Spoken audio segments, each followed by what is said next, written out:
Carl Sagan could not have predicted 2021, but he did see it coming.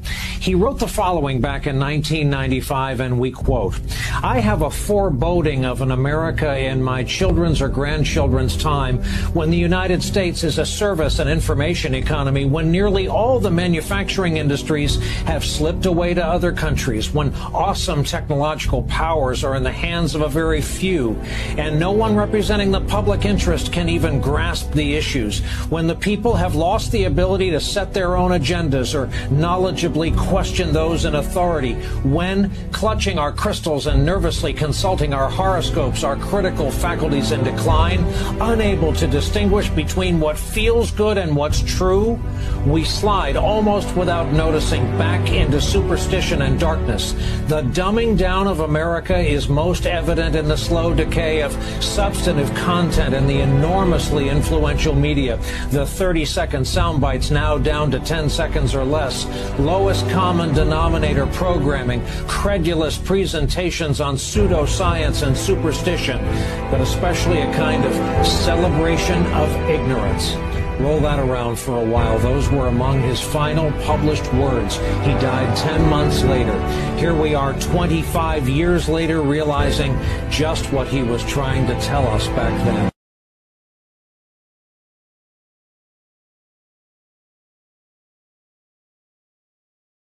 Let's go, baby! LFG chat. Welcome to the live stream, guys. Let me just correct that.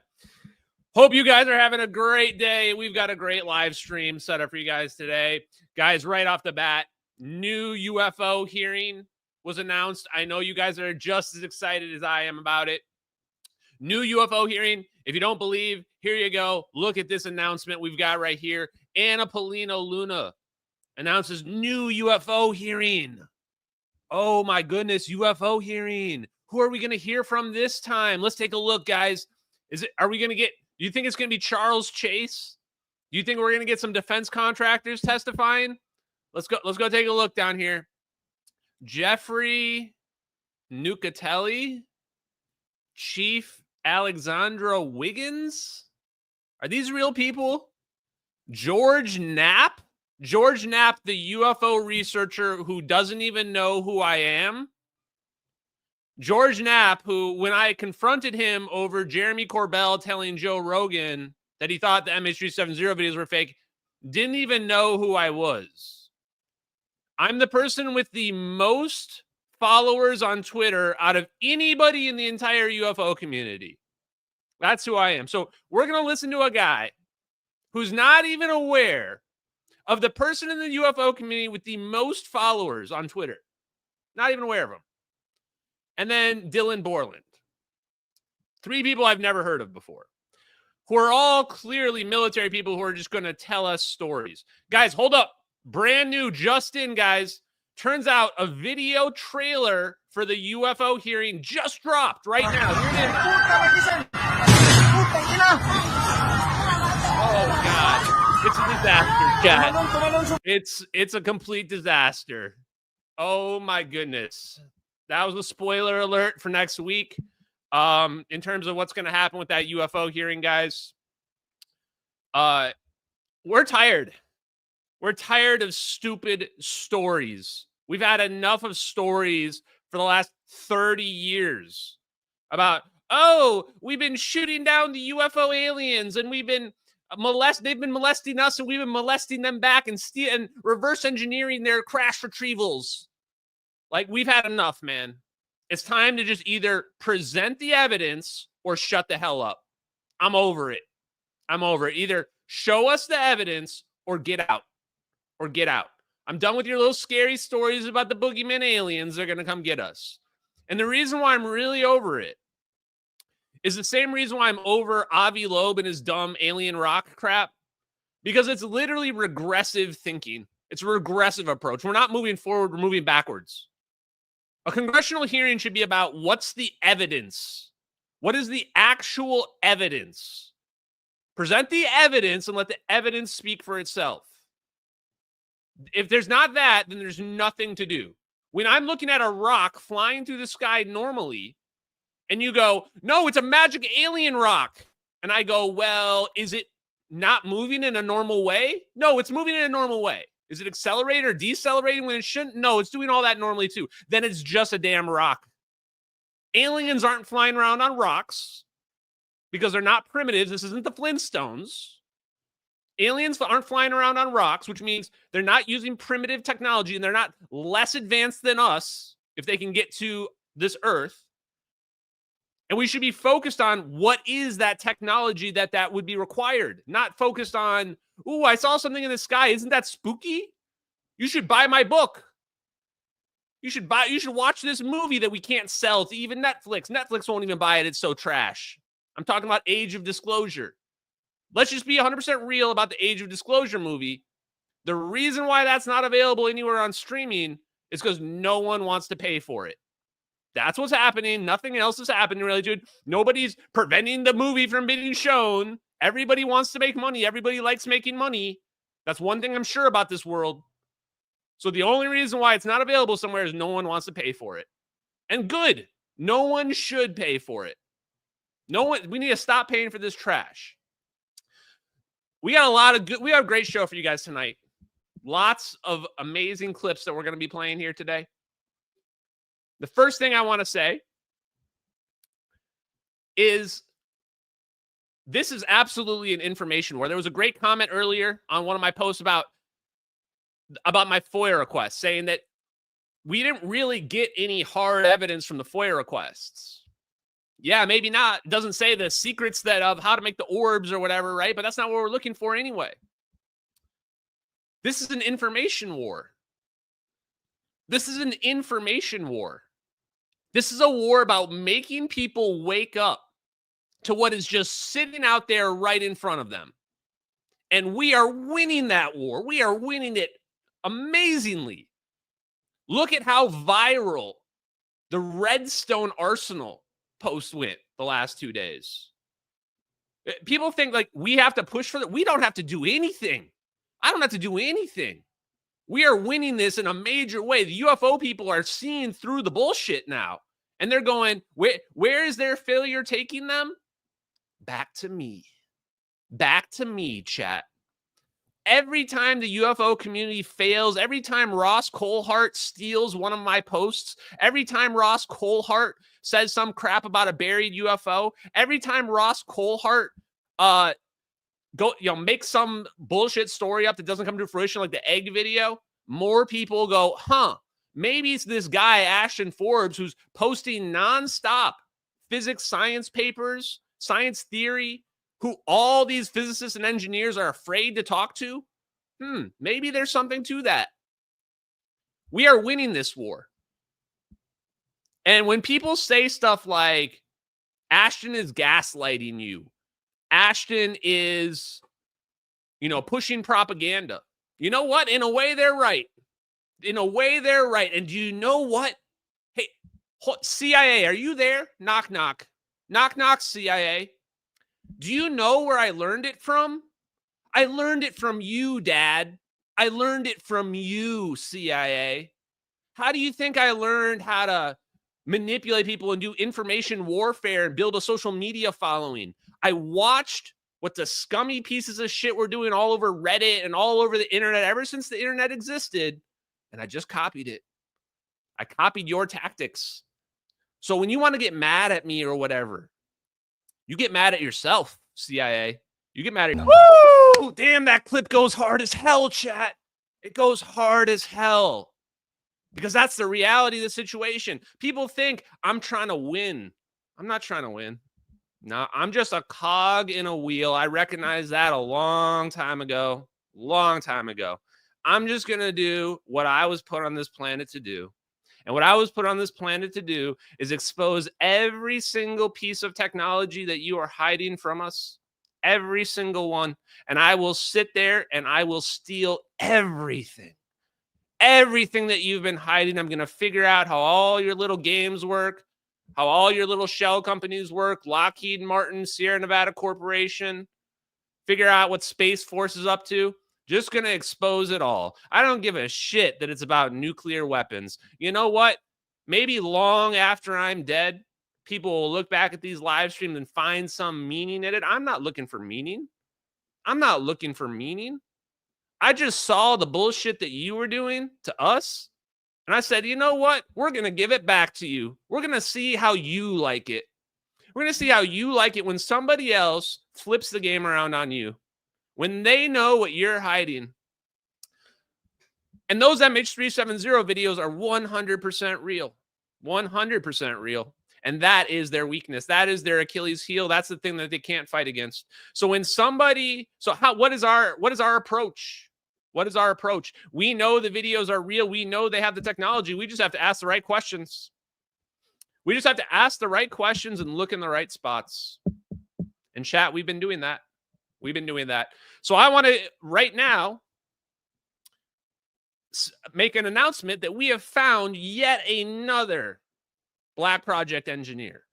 Yet another one has been ordained down upon us. His name is John Knuckles. John Knuckles, who worked with Edward Teller. In fact, Edward Teller is one of his heroes. He worked his entire career at Lawrence Livermore National Laboratory, working on plasma fusion. Actually, he was one of the fathers of the hydrogen bomb. He was one of the people that in Project Ripple was able to make the hydrogen bomb even more efficient, or the thermonuclear detonation even more efficient. Rob, did I say his name wrong? John Knuckles. So let me go ahead and show you why this guy is so significant. Now, we haven't actually, I'm not going to do a deep dive on this guy tonight because we're going to do a deep dive on Ripple either Friday or next week. So we've got, in the next few live streams, a deep dive into Ripple, which is the thermonuclear project that they did to make bombs and basically figure out how to make wormholes and shit like that. And we've also got an interview by Hal Puthoff, because some of you out there who are new to these streams do not know much about Hal Puthoff yet. Don't know much about Hal Puthoff yet. So we need to get you guys up to speed on why Hal Puthoff is the 0-point energy expert in the world. Okay, so let me go ahead and pull up. Where is it? Oh, man, I've got so much good stuff for you guys. So let me show you John Knuckles.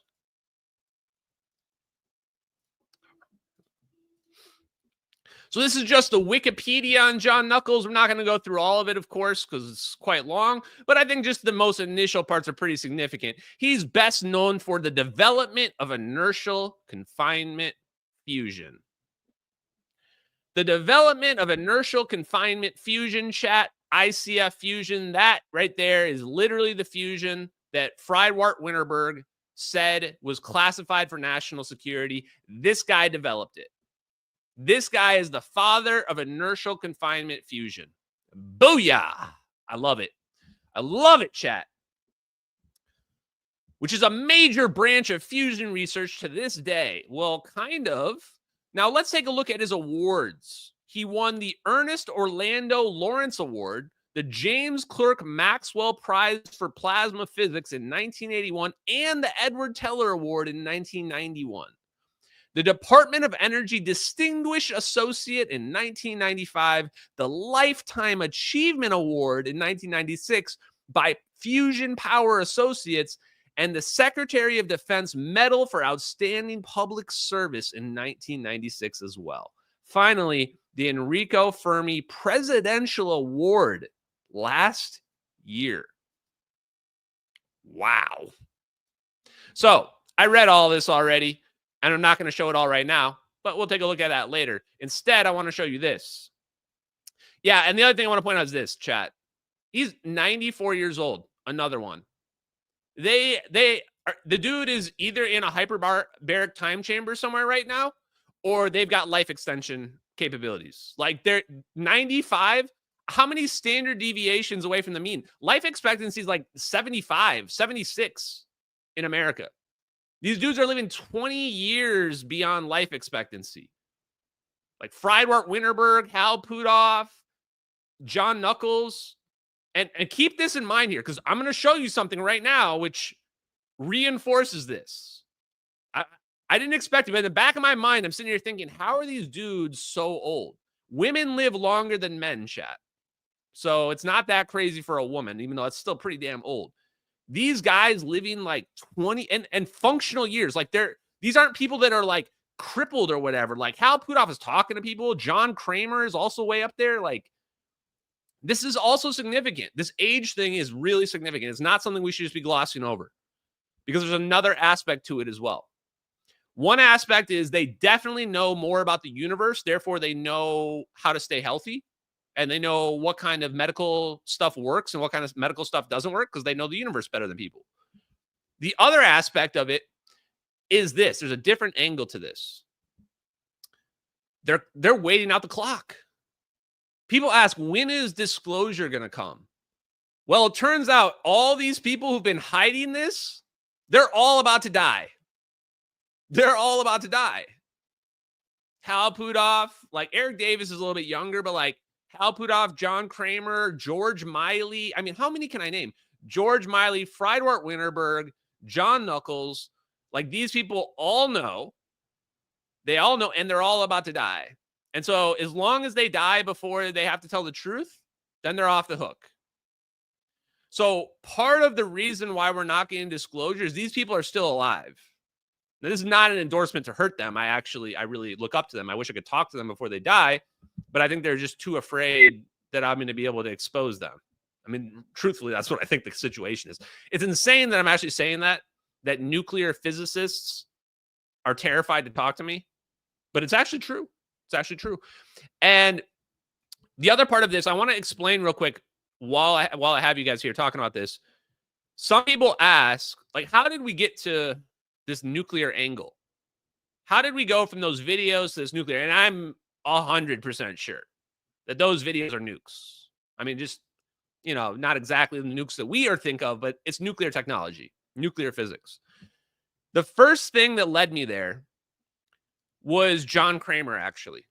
It was John Kramer when I was reading his non-locality dirt. And I found out when I'm watching the videos of him, and he's saying, well, I'm actually not, wormholes aren't really my thing. I'm actually experimental nuclear physicist. And I was like, what? I was like, why is an experimental nuclear physicist working on wormholes? Right? Like, that's a weird crossover. And so I was thinking about it more, and I'm like, actually, a lot of these people are nuclear physicists. You could even argue Hal Puthoff is. I mean, what do you think the ground state of the atom is all about? Like, nuclear physics is all about the atom. So that's when I realized, like, oh, I should read Friedwart Winterberg's textbook because I knew he was also a nuclear physicist. So reading his textbook made it really obvious. And again, read The Principles of Thermonuclear Detonations, whatever it's called, by Friedwart Winterberg, 1981. And you're going to see the same stuff I did. It's all about geometry. It's all about getting your secondary fusion payload to detonate. And they do it through geometry and resonance. Like, whoa, that's not what I expected. So seeing that is what led me down this path of, okay, could there really be like a connection to nukes? Could this have all come from nuclear weapons proliferation? And the answer is yes. No doubt, yes. I would go so far as to say that I think a fusion bomb under the right circumstances is a wormhole, is actually a wormhole. Because a fusion bomb is an implosive effect. What does that even mean? What does that even mean? An implosive effect, so we're squishing things down? To me, that's just an analog to sucking something away here and then making it reappear somewhere else over here. And that's potentially literally what a wormhole is. So an implosive effect at least is analogous to a wormhole, if not exactly the same. So here's another clip for you. This is just weird. This one is so weird, chat. Have you guys ever seen the movie Shutter Island with Leonardo DiCaprio? Well, if not, you're in for a treat. Here we go. Here, about the outside world, about atolls, about H-bomb tests. You know how a hydrogen bomb works? With hydrogen. Oh, that's funny. Pause! Other bombs explode, eh? But not the hydrogen bomb. It implodes, creating an explosion to the 1,000th, the millionth degree. You get it? Yeah. Do you? what? I thought this was AI when I watched. I'm like, there's really a scene like this in the movie? There's a scene where a crazy person runs up to Leonardo DiCaprio, pushes him against the fence, and for some reason, the dialogue is, do you know how a hydrogen bomb works? With hydrogen? No, it's an implosive effect, not explosive.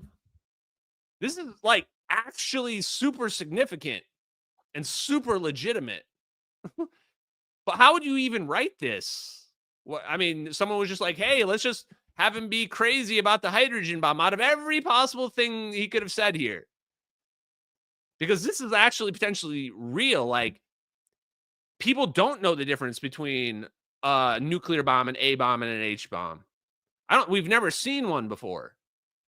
All the videos that we're seeing, as far as I know, are just traditional nukes, traditional A bombs. So there's a very real possibility, at least in my mind. I actually think it's just exactly what happened. I'm not convinced, 100% convinced yet, but that they figured out this wormhole space-time manipulation technology from nukes. From nukes.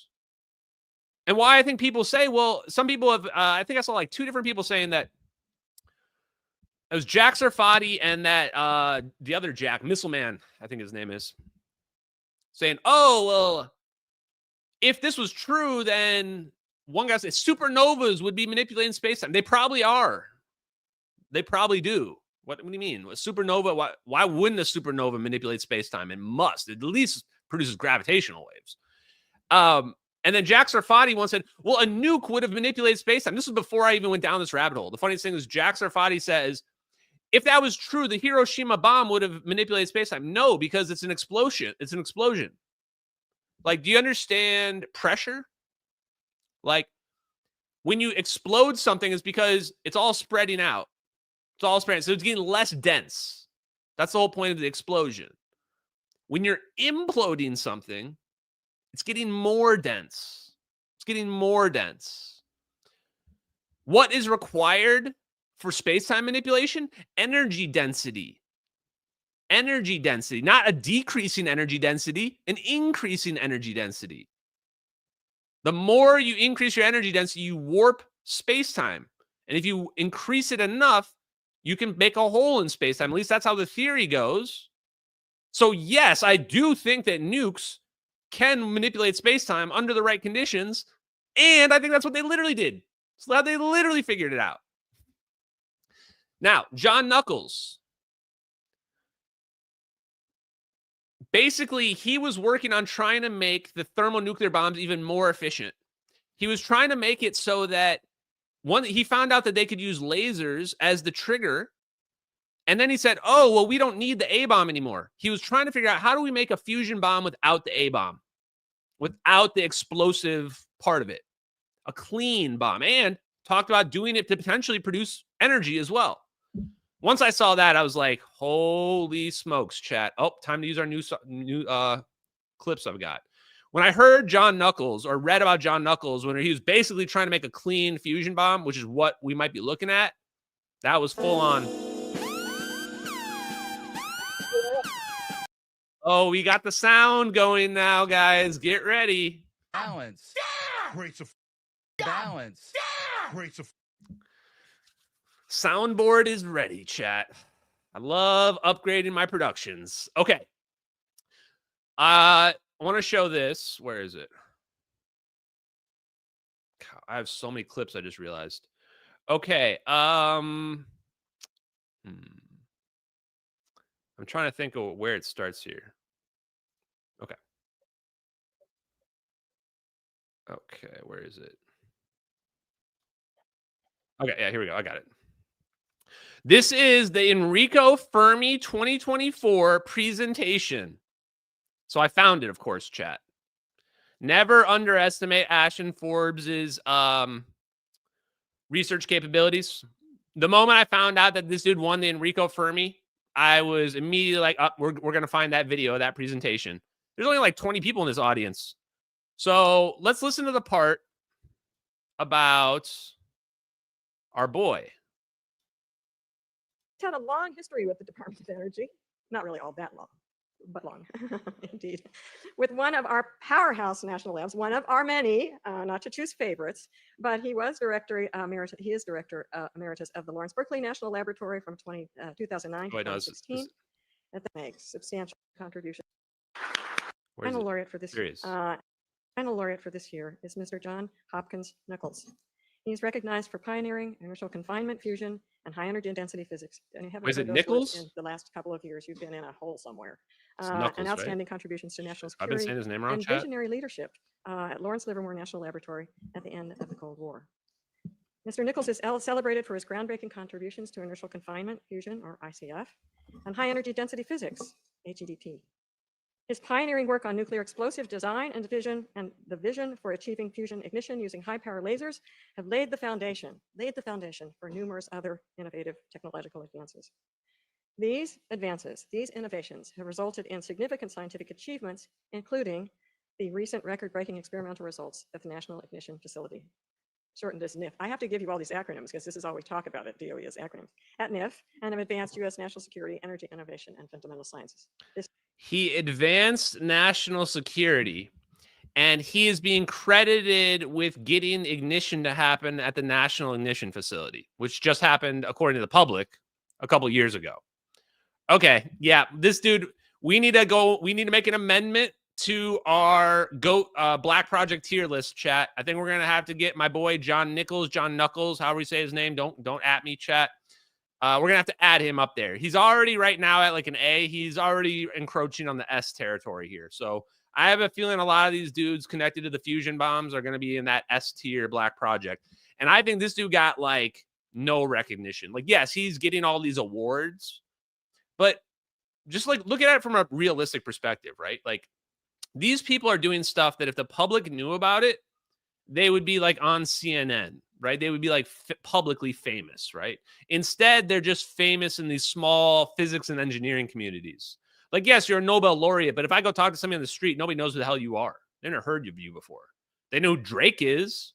They have no idea who you are. But you literally developed fusion bombs. What's more important? Somebody's a musician or somebody developed wormhole technology, right? So you kind of have to look at it from this perspective because it's really messed up, man.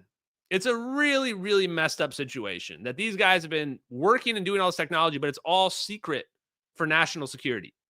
It's all secret for national security. They just say it. She says it multiple times in here. Too is a big deal. So during his time at Livermore National Laboratory, he held several prominent leadership roles, including division leader, associate director, and laboratory director. And during his tenure as director of Livermore, Nichols led transformative changes, such as the creation of the Non-Proliferation and Arms Control Directorate, and initiating laboratory exchange visits with Russian counterparts at the end of the Cold War. He also played a critical role in the early stages of constructing the NIF. Wow. It is thanks to his vision and expertise that the ICF and the laser programs were pushed forward and led to the creation of the increasingly powerful lasers and the establishment of the NIF.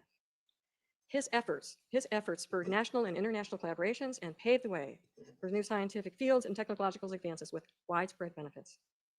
His leadership elevated Lawrence Livermore National Laboratory's reputation as a multidisciplinary national security institution and solidified ICF and HEDP as key components of the U.S. deterrence strategy.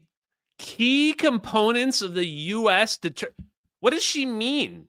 What does she mean when she says inertial confinement fusion was a key component of the United States deterrent strategy? That's a really specific use of those words. So we're using inertial confinement fusion as a deterrent? Do you mean like with some orbs that can spin around and zap something to the next dimension? Because that's what we're seeing in the MH370 videos. And as far as I can tell, inertial confinement fusion is not really successful from the public perspective. In fact, can anybody list me one thing that they know about that the United States uses for deterrence or for defense related to inertial confinement fusion? One thing other than nukes? I can't. Literally the only thing I can think of related to inertial confinement fusion is nukes. So what's the deterrence strategy? Throughout his career, Mr. Nichols has inspired a new generation of scientists and engineers. His dedication to sharing knowledge and fostering talent has been instrumental in building a skilled workforce capable of addressing the kind of really complex scientific issues and technical challenges that that we've had for the last several decades and that we continue to have today. He has certainly ensured the kind of growth, and especially in the area of ICF and these fields. Oh, that was His sped up. contributions have had far-reaching impacts. His work in ICF and laser technology has not only advanced national security, but also led to many technological spin-offs, such as extreme and ultraviolet lithography for modern integrated circuits. Whoa! Hold up, chat. Hold up. What did she just say right there? Extreme ultraviolet lithography? Oh, yes, chat. Oh, yes. Full dokes, chat. Full dokes. Ultraviolet lithography. Wait, he helped inspire microchip design? Microchip design? This is where it gets weird. This is where this shit just gets off the damn rails. It turns out when I was looking into his connection to the Ripple project and working on these nukes, a huge aspect of the nuke technology was literally doing IBM punch cards. Do you know what that means? Probably not. That was making the first computers. A huge aspect of the nukes. He says that he would stay up day and night, and all they were doing was punching IBM punch cards. Why? Because they're programming the computer that's going to launch, that fire the nuke off. Why? Because it needs perfect geometry. You need to compress the target perfectly. So you need to have a computer do those calculations. And I went, wait, what? I'm reading this and I'm going, John Knuckles potentially helped inspire UV lithography, microchip design. He was working on the first computers in the 50s. He's working on some of the very first computers, and I'm just going in my head. I can't stop thinking about the fact that the orbs in the MH370 videos are using AI navigation. Why are they using AI navigation? Because it comes from the first nuclear computers. The first nuclear computers were doing the exact same things that the orbs are doing. They were just trying to get into a perfect geometric orientation to compress the fusion target. They're called the pushers. That's what they would call them. I mean, back when they didn't have orbs and they had to use physical things. And before you ask, yes, he even talks about using plasma beams as the ignition target, or the pushers. Not just lasers, plasma. This is what they're hiding. The whole laser ignition facility thing, no. They can use plasma. They can use a matter beam or whatever the hell, coherent matter wave beam. So John Knuckles helped ultraviolet lithography. Chat, I've got to be honest, I am obsessed with lithography right now. I want to learn everything there is about it. I might make a career change and just go full on microchip because it's dope as shit. And here's the other thing I was thinking about right before this related to it. How the hell do they design those microchips? Those microchips are so small. They've got millions of components on them. Nobody is hand writing that, right? Like nobody's designing that by hand. It's got to be AI making the microchip designs, right? Like you feed AI what you want it to do, and then it just makes a pattern, a geometric pattern, and that's what your microchip is. They're pretty much just geometric patterns. So we might actually already be getting to the point where like the AI is might even be becoming self-efficient. Like you just tell the AI, make a better microchip, make it more efficient. And then it designs you something that's even more efficient. Then you print it out. And then the only thing holding us back is our material manufacturing. How small, how efficient, how accurate can we make our microchips? The smaller, the more efficient, the best lithography is going to have the best technology. For sure. Best lithography, best microchips, best technology. So when I saw this, that was big, like warning, like red flags going off lithography here. for modern integrated circuits, and his achievements demonstrate the profound societal benefits of scientific innovation and visionary leadership. Unfortunately, Mr. Nichols is not able to be here in person today, though he's joining us online. So I mean, we got to play it again. He's not able to join us today. Why is he not able to join us today? Everybody else is there. Is he in a hyperbaric time chamber somewhere? Hyperbaric time chamber? Like, this is weird, man. The reason why I watched this video is I wanted to know what this guy looked like. What does he look like, right? Like, I'm going to get to see him. He doesn't even have a picture on his Wikipedia. His Wikipedia doesn't even have a photo. Which tells me anytime I see, like, when I search these people, you search a normal person on the internet, guys, like with a unique name, you're going to get so much stuff about them. Their social media. Every time I search these Black Project engineers, is nothing, dude. Is nothing. Maybe some random photo somebody uploaded one time.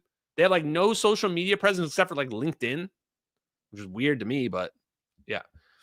Okay, so he's not even there. No, let's skip that though. Okay, so we applause for him, and here's the only photo I've ever seen of the guy, right there. There he is, John Knuckles. Boom, Nichols. So he's not AI. Is he AI? Okay, now here's the last thing I want to show. They have speeches here at the end. Okay, that's the only photo I've seen of this dude. Okay, here's the remarks John prepared for us. So let's listen to the man himself, guys. Well, at least through a proxy. John has prepared for you.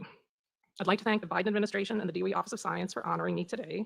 I'm proud to share this award with Hector Abruña and Paul Alivisatos. Joining these two in the illustrious list of past recipients is truly remarkable. They include my heroes, mentors, and colleagues like Edward Teller, Harold Brown, and John Foster. Okay. Edward Teller is his hero. Good sign. Here we go. I'd also like to thank my colleagues at Lawrence Livermore National Laboratory, where I spent my entire career. Scientific accomplishments are never an individual achievement.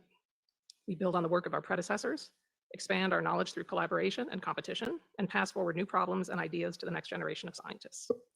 I was fortunate to begin my career just before the invention of the laser. In 1960, this cutting-edge technology opened exciting new avenues of research in physics. Pretty soon, Lawrence Livermore started a laser program.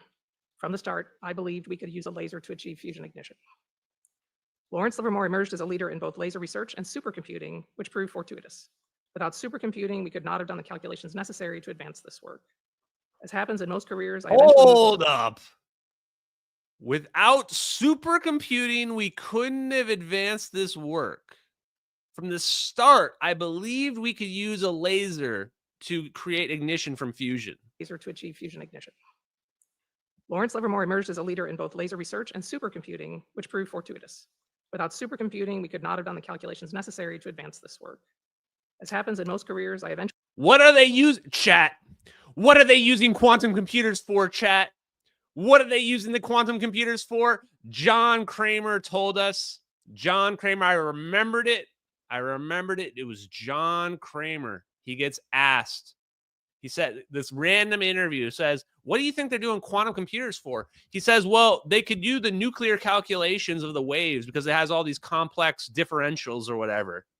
So that's what quantum computer could do because it can solve the equations just like that. Wowzers.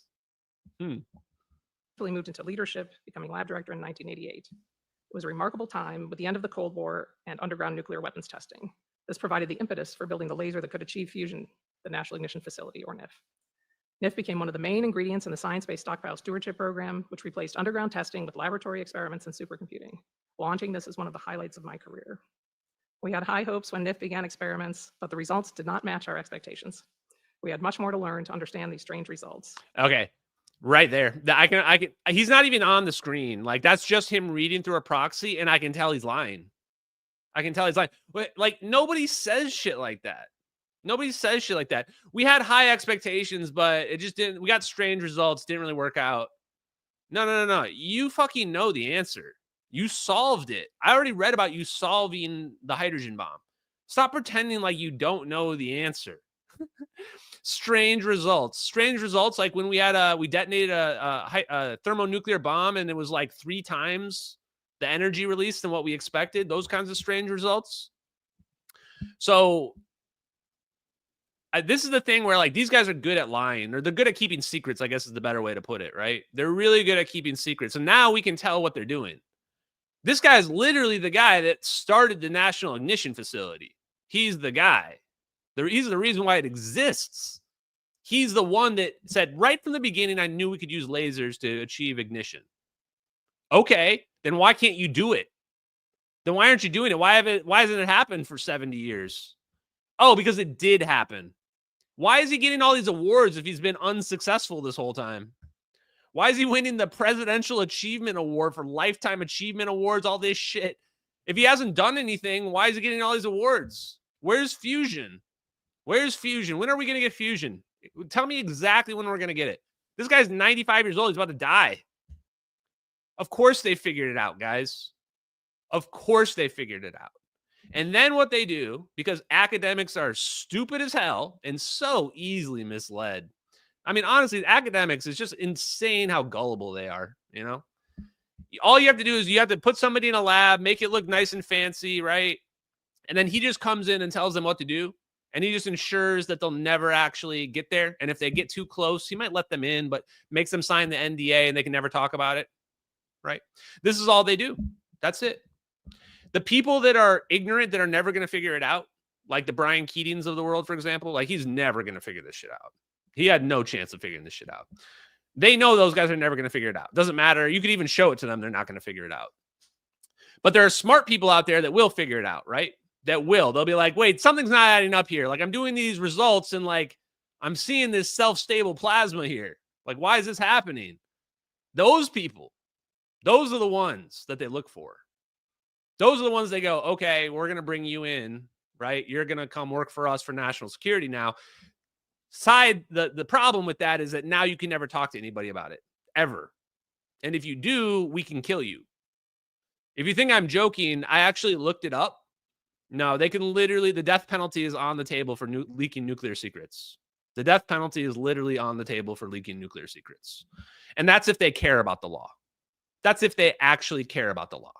If they don't care about the law because they're above the law anyway, then they can just take you out anytime they want. Take you out anytime they want. Okay, let's finish this and we're going to move on to Amy. We get to challenge our assumptions and really think outside the box, but we solve the problems. But NIF still had plenty of doubters. Repeatedly, different review teams told us it would never work, that the facility would never achieve ignition. I joined a red team to refute this, and in the end, we proved them wrong. 2018, I received the John S. Foster Jr. Medal. I received many awards over the course of my career, but this one stands out because it recognized my work of the last 10 years. I'm proud of my contributions to understanding the complex physics of NIF experiments. Just over 2 years ago, we did what many thought was impossible. We achieved ignition at NIF. And in the last 2 years, we've repeated this result over and over. Now scientists are building on this new foundation to advance the experiments we can do for stockpile stewardship. While the media and general public tend to overlook this is the reason that NIF exists. But the beautiful thing about NIF is that as we explore new regimes of high energy density physics, that understanding applies to stockpile stewardship and the pursuit of fusion energy. As I reflect on my career, I move beyond words. I always believed we'd achieve fusion ignition in my lifetime, but no one foresaw how hard it would be. But we did it, and now the US is the undisputed leader in fusion energy research. So this almost reminds me of like, he's trying to fight for it publicly, right? Because they already know they figured it out privately. They've already got fusion reactors, probably on like submarines and other military stuff, right? That's why those submarines can be underwater for like 35 years. It's not using a conventional nuclear reactor. So he's just, these are like, I feel like these guys just want recognition. Like they just want somebody to be like, yes, you did this amazing thing. In fact, I kind of think that some of these people might be on our side. Because you can imagine some of them are now in their 90s, right? And they're realizing, oh shit, nobody caught on. Nobody caught on to what we were really doing. They were kind of expecting it to leak out and it never did. And now they're going, we're never going to get, they're going, we're never going to get the recognition that they deserve. So some of them also are probably realizing like it's never going to come out. Like they were successfully able to suppress fusion for like 70 years. And they're going, unless something changes, like the laws aren't changing. Nobody's really whistleblowing. When is it going to change? So some of them might be on our side wanting some of this to come out. That could be a reason why I'm not dead right now. I don't know. I don't know and I don't care, chat. I don't know and I don't care. Okay, guys, on to the next topic, which is related. It's related. Amy Eskridge. Actually, the real story is Space Force moving to Redstone Arsenal. Now, when I saw this, I was like, what? Before we do that, let me hit up some of these super chats. I just realized. Zapparoo! Thank you very much for the super chat. The DoD, it has the Influence and Perception Management Office. Bingo. It's all about perception management. It's all about making you think it's your idea. It's about incepting that idea into you. And the way you break down that stuff is authenticity. Authenticity. Just come at them authentically. You don't even have to be right all the time. Just be authentic. Because the thing that they don't have on their side is authenticity. Everything they do is curated. Everything they do is a prepackaged statement with rules established to it about what you're allowed to say, not allowed to say. That can never win against authenticity. Not ever. Okay. Andrew LaPence, maybe. The CIA literally created the internet and YouTube. There you go. That's probably why there's so much YouTube slop out there at this point. YouTube, Spotify, Twitter, CIA, also Google Earth, and also Palantir as well, CIA. Probably Helium Fusion, but technically DOE, I think, is the ones that funded them. But Mithril Capital did. So, yeah, we can do this all day, frankly. Thank you for those donations. Caleb says, can you do me a favor and check these things out? Let us know your thoughts. The origin and its meaning. Robert Ellman. The science behind gravel electric power generation by the same guy. I'll do you one better. You can check out my content and you can decide if you think that is related. At the end of the day, guys, lots of people have figured this stuff out. I'm certainly not the first, and I'm not even originally figuring this stuff out. I'm a social media influencer. I'm somebody that's finding the science that's already out there, the people, the Black Project engineers that are pretty easy to identify once you know the technology they're hiding. And I'm just showing it to you. The people like Hal Puthoff, who are highly credible, who's written dozens of papers. Now, this doesn't mean other people also haven't figured it out. They probably have. If you want to know if those people are right, well, compare them to the science that I'm showing you. A lot of these people are right. When it comes to who's going to get the credit at the end of the day, I really don't give a shit. I really don't care at all. The reality is probably nobody's going to get the credit. That's the hard truth, because really at the end of the day, it was already kind of solved by the defense contractors before all these people. The people that solved it are probably already dead right now anyway. So it's going to be one of those things where it's just like a blemish, and like a bunch of people figured out something that was already figured out dozens of times before. I don't know. War Ranch, thank you very much. Look up TL Dimmond and his 40 patents. Maybe. Thank you. Appreciate that. And then Caleb says, so what I'm hearing is humanity is fully reliant on AI. Bad day if the internet goes out. Yeah, I mean, probably, and we probably are AI, guys. I don't know why people are so upset at this. People are upset at the idea that we are AI. Why would you be upset at that?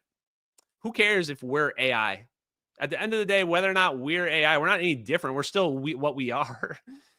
And the reason why I say are we AI is because we are probably, our brains are probably just quantum computers, biological quantum computers that are tapping into consciousness. And that would mean that a quantum computer that is an AI is going to also tap into the same exact consciousness that we're tapping into. What that means, I don't know. We got to find out, wait and see. But to me, the idea of us being AI is not so outlandish. Travis Seidlinger. Question for Sal on Sunday. What is the replacement for the standard model? Who's working on it? Where's the book? What are neutrinos? I'm not going to ask Sal those questions. And the reason why is because those aren't questions that Sal needs to answer. Sal's not the authority on what the answer to the science is. The questions that we want to know from Sal are, what is the stuff that he's working on and how did he figure it out? And where did he figure it out from? What are his inspirations? We're going to find that it's going to be related to all the stuff that we're looking into, right? What is the replacement for the standard model? Maybe it's Mond. Somebody in the chat was just asking about Sabine Hassenfelder. Yes, I've seen her last couple of videos, and it's clear that we've been influencing Sabine Hassenfelder. She follows me on Twitter, even though I don't think she really likes me, but that's fine. She doesn't have to. And she did a video about 0-point energy, 0-point motion, like the Zitterbuergang, the vibration of the 0-point energy. So it could be Mond, this Mond theory that like does away with dark energy, whatever. But the answer is 0-point energy. And Sal will tell you that as well. Just watch our past interviews with him. So if you're not sure about what is Sal's opinion on the universe, it's the same as mine. Sal just comes from an academic background. So because he comes from an academic background, he can't say the ether. He can't say, teleportation. He's got to say everything in a way that mainstream academics can accept. Otherwise, they shun you. That's just how that's how academia works. That's why it's a joke. But thank you for that donation. The other one, what about the 4 Americans on board? None of the families of MH370 have ever reached out to me, never replied to me. I only think I tried to ping like 1 or 2 of them. And the American families, well, really it was just Philip Wood's family. The other ones were like, I think Chinese, like American, like, you know, so I think they were kids. So their families were also like perished on the plane. So Philip Wood's brothers, James and Thomas Wood, they sued, but that lawsuit got thrown out by Supreme Court Justice Ketanji Brown Jackson. Yes, that's a true story. She wasn't Supreme Court Justice at the time. It was 2 years before she became Supreme Court Justice. So the reason why they probably haven't been speaking out is because they probably don't believe in wormholes. So I don't know. It's going to take them a little while. Okay.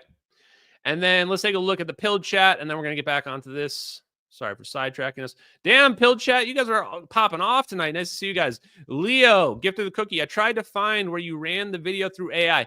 No, you can't really run these things through AI. AI is not good enough yet on that kind of stuff. But I don't know. You don't really, I mean, AI can't do what this investigation did, right? Where you actually find out the real world connecting events to the videos. Like AI can't do that. So AI is not good enough yet. But this actually brings up another point about AI, which is that AI is going to solve disclosure eventually. Probably it'll solve it right after it stops being trained off Reddit. I actually saw a stat earlier today. I don't know if this is true or not. That language learning models, LLMs, AI as we know it, currently half of the sources, 50% of the sources are from Reddit. 50%. Well, there you go. Everyone wanted to know, why is AI not sentient yet? That's your reason. That's your reason right there, because you're training it off of Reddit. Reddit is your source. A bunch of mentally ill retards who don't know anything about anything on a site that is the most heavily censored site, 100% left-leaning, filled with people that were wearing masks in their car alone to protect themselves from a submicroscopic cold virus.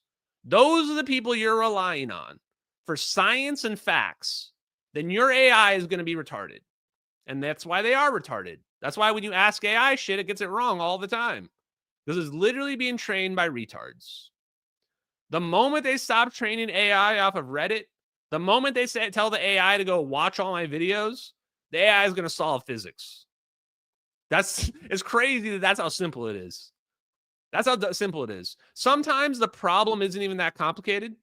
Sometimes the problem is simple. Like, why can't we get fusion? Because we think space is empty. That's it. Not more complicated than that. That's it. Why is AI not sentient? Because you're training it off of Reddit. Literally, it's worse than training off of 4chan. Like, literally the worst possible thing you could think of. That's what you're doing. It actually makes me wonder if they're doing it intentionally. When I saw that stat, I actually had a hard time believing it, even though I literally called that out. I said that they've been training it off of Reddit. That's why it's so dumb. I don't know. So yeah, AI will eventually figure it out, guys. Matt says, how would they not know the hydrogen bomb produced 3 times the energy? Is the math wrong? And this is another great point, which is like the same people that are like, you can't manipulate space-time, you can't do anything. They couldn't even calculate the hydrogen bomb correctly. They couldn't even calculate the energy release from a nuclear bomb. It was 2.5 times off. Should that not make people pause and go, is there maybe another energy source that we're not aware of? And then we just stopped doing nuke tests ever since the 60s. Just, we're done. No more of that. Forget about nukes. They're just not going to advance anymore. Matt says, do leaking nuke secrets make you worried at all? Me? No, I don't give a shit. I got plausible deniability on my side. And nobody has ever reached out to me. I mean, what are they going to say? What are they going to say? They're going to be like, Ashton, we're putting you to jail for leaking nuclear secrets. I'll say, what nuclear secrets? Which ones are the nuclear secrets? Right? Like, I don't know. I'm just a guy on the internet researching publicly available scientific information, putting dots together, and just showing off to appear to be military surveillance videos. But until somebody comes to me and says, yes, Ashton, those are military surveillance videos, please stop talking about them, then I have plausible deniability. And that's what I'll tell a judge. So, no, I'm not worried, not even in the slightest. Also, I want to point this. People think like, if anyone thinks like I'm actually exaggerating, no, I really don't care what happens to me. Like, not even a little bit. Because I'll tell you why. I don't want to live one more day on this planet that is completely bullshit and completely full of lies. If I have to live in this fake ass world for even one more day, it's already too much. The worst punishment anyone could ever give me is making me live in this fake ass world any longer without teleportation and replicators and warp drive and free energy. Right? So, you know what? Either just give us the warp drives, either give us the teleportation, the free energy technology, and the fusion technology, or just zap me the hell away with some orbs. Okay? Because I'm fine either way. In fact, here's my clip. I got more clips ready for you guys. If you want to stop me, you're gonna have to fucking kill me! There you go. Does that answer the question? I think that answers it. Okay, back to the task at hand. Let's go with this. Here we go. Oh, where'd it go? Where did we go? Where's our video? Oh, chat, I lost it. Where did it go? Oh, here it is. Okay. Present.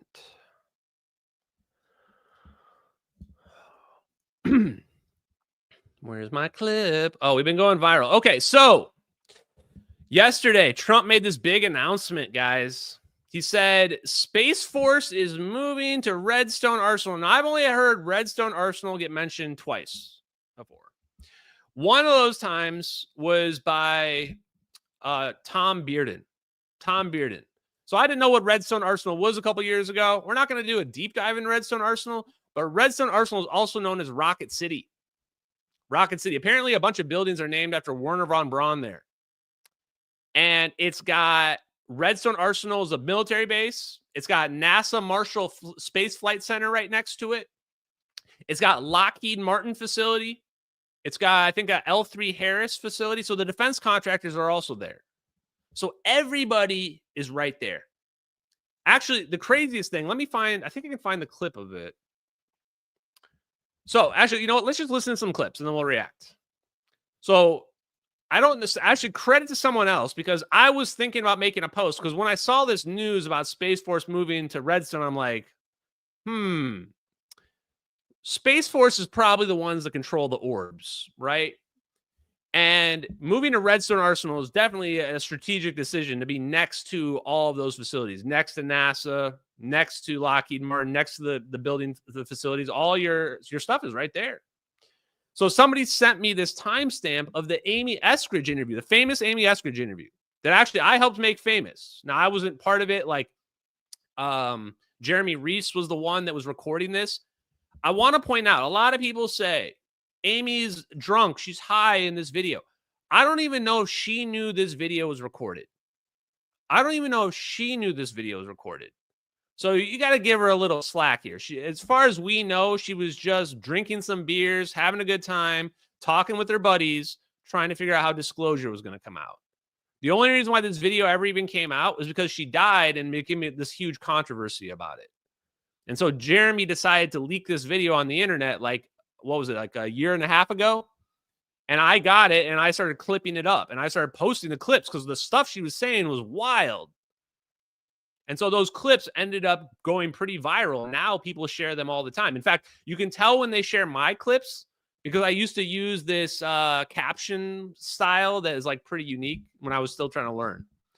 So anyway, here's Amy talking about Redstone Arsenal. This post has been going viral across social media for the last 2 days.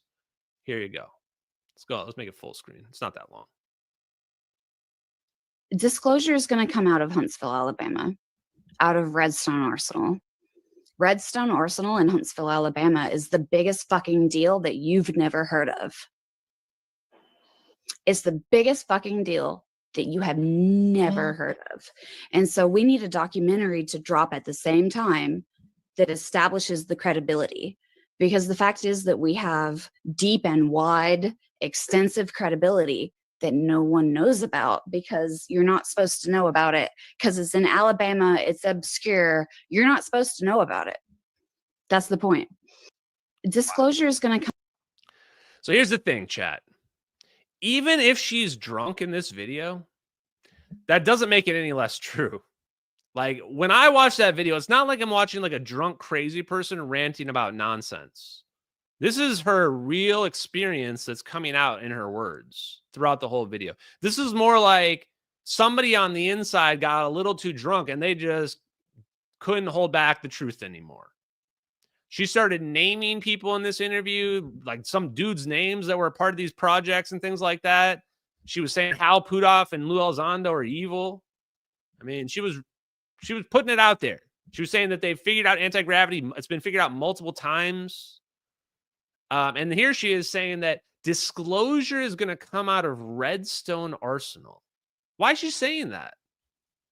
Why do you guys think she's saying that? Well, Redstone Arsenal has the most PhDs per capita of anywhere in the world, I think. Huntsville, Alabama. That's the last place in the world people would think has the most PhDs. But why? Because of Redstone Arsenal. Because of NASA Space Flight Center. There's another clip. I hope I can find this clip real quick because it's really significant. Give me one sec here. I think Red Panda's version of it has the bigger part. Let me see. Where is it? We're just going to play this clip, and I think this is going to be the right one. Oh, he posted a lot of stuff today. Okay, where is it? By the way, there's this. I'll show you guys what I'm looking at here. I was looking at. There's this thing. So apparently, somebody said something to Eric Davis on LinkedIn. That's Eric Davis on the right there about UAP GERB. He was like, Eric Davis is saying there's no alien reproduction vehicles. They call them ARVs. And UAP GERB, someone says, well, UAP GERB says there's this document about ARVs. And then Eric Davis goes, I don't know who UAP GERB is, but he's probably just some armchair general or whatever, right? UFO researcher. And then I laughed because I was like, wait, wasn't he sitting across from UAP GERB in the salad interview? Yeah, that's UAP GERB on the left. He was sitting right next to UAP GERB. He's talking to him. You don't remember the dude you were talking to in this interview that like went viral because you like this clearly he got ambushed? I don't know. I just think it's funny. Okay. And then Anna Polina Luna didn't remember who Eric W. Davis was either. I mean, we're in trouble, chat. Oh, here it is. Okay. Disclosure is going to come out that you have know about it because it's in Alabama about it. You don't know what Huntsville is. Amy People showed know what Huntsville is? Is that what you're saying? People don't know what Huntsville is. Huntsville is the biggest fucking deal on the planet that you have never heard of. Now, like, Huntsville is the Silicon Valley of government national security technology and intelligence community technology and aerospace technology. Huntsville is like the hub. Like, we are number 3 on the first strike launch list. What? Number 3 on the first strike launch list? Chat, I'm not really sure exactly what that means. Please correct me if I'm wrong. I'm pretty sure that means when enemies are firing nukes at us, the 3rd target on the list is Huntsville, Alabama, because they want to wipe out all of our whatever assets. You know, intelligence assets, our intellectual property, our manufacturing. That's what that means, right? Number 1 is probably DC, Washington, DC. Number 2 is probably New York City. And number 3 is Huntsville, Alabama. I'm just guessing. I mean, that's what ought to be what number 1 and number 2 are, right? It's got to be DC. And then it's got to be like New York or LA or something. Probably New York because of the population density. Holy crap. Number 3 on the first strike launch list? Yeah, this is significant. Yeah, maybe NORAD. I don't know where the other ones are. You guys should look that up and find out. Maybe I'll look it up. If first strike happens, 3 targets, Huntsville will be one of them. Alabama. This is Alabama dude in the deep south. We're in the top 3 first strike. We're in the top 3 first strike because you haven't heard of us. That's why. It's on purpose. I started the Institute for one reason. One reason, the Institute. Why do you guys think? Why do you guys think Amy Eskridge started her public-facing institute? Do you notice they all call themselves institutes? They all call themselves... Yes, chat, she's drunk. Get over it. Why are people so fucking stupid? Why are people so stupid? Is she drunk? Who cares, man? Who cares? What does being drunk make a difference about what you're saying? Being drunk usually means you tell the truth more. You tell the truth more when you're drunk. Get over it, people. Jesus. I swear, some people out there just looking for any reason not to believe something. But she's drunk, though. She can't be telling the truth. Is that how you think being drunk works? Go talk to a drunk person. See if they can lie to you. See if they can convincingly lie to you while they're drunk. Best of luck. Okay. Now I got sidetracked. Oh, what was she saying? Okay. But why did she start the Institute? And why is Huntsville, Alabama number 3 on the list? Because we've never heard of them. Because that's where everything's going down. Here, I'm just going to tell you the straight up truth. Huntsville, Alabama is probably where they figured out anti-gravity the first time. That's where they probably figured out the first time. It wasn't figured out in Roswell or wherever else the lore of UFOlogy is. They would have figured out anti-gravity at Redstone Arsenal. They would have figured it out in Huntsville, Alabama. That's where all the smart people were. That's where all the equipment is. That's where NASA Space Flight Center is. That's where everything is at. Amy Eskridge was exposed to this technology. She was exposed to this technology and this science. I don't blame her for getting drunk and high. If I was in her position with like nobody to talk to about that type of stuff, I'd be getting drunk and high every night too. I'd be getting drunk and high. I mean, imagine the psychological toll that takes on you to be privy to this because you're a Nepo baby. She's literally a Nepo baby. Her dad is Richard fucking Eskridge, chat. Her dad is Richard Eskridge of NASA Marshall Space Flight Center. Specialized in fusion propulsion. I didn't even know what that meant when I first looked him up 2 years ago. So, why did she start her institute then? Why did she start her institute? Let's hear it from her words. Started it as a public-facing persona to disclose anti-gravity technology through. Holy shit! She started it as a public-facing persona to disclose anti-gravity through. In her own words. There it is. I won't lie to you, chat. I have a crush on her too. I generally don't have a crush on dead people. But she's exactly my kind of lady. Exactly my kind of girl. Except for maybe a little bit less drinking, a little bit less drugs. But, you know, that's probably just from knowing about anti-gravity and free energy and crazy shit like that. So can't really blame her. You know what I'm saying? Yeah. I mean, she's basically like a dream girl for us nerds, right? Like smart chick that knows about gravity, 0-point energy stuff, wants to do the best for humanity. Creates her own institute for getting this out from the public-facing side because she knows how the game is played. She knows they're not just going to let you get it out. You gotta, massage everything. You gotta, play the game if you want to get it out there. At least that's what she thought. Didn't work out for her, right? Didn't work out. Because I told Mark this.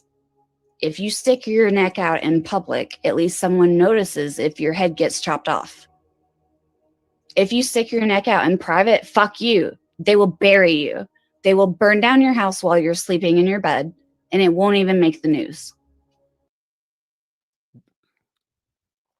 That's the scariest shit I've ever heard in my life. That is the scariest shit I've ever heard in my damn life because I know that is 100% true. That's 100% true. That is exactly why I did live stream. That's exactly why you're watching live streams right now. The reason why I decided to start doing live streams is in part because I was like, nobody will ever believe this unless I just do this all live. If I'm even like editing videos, people are going to think that I'm somehow cheating, scamming, whatever. Have to show it live. And this way, if something happens to me, people will notice. They can still cover it up, but people will at least notice. If you don't do it publicly, they can just disappear you and no one will ever know. No one will ever have any idea.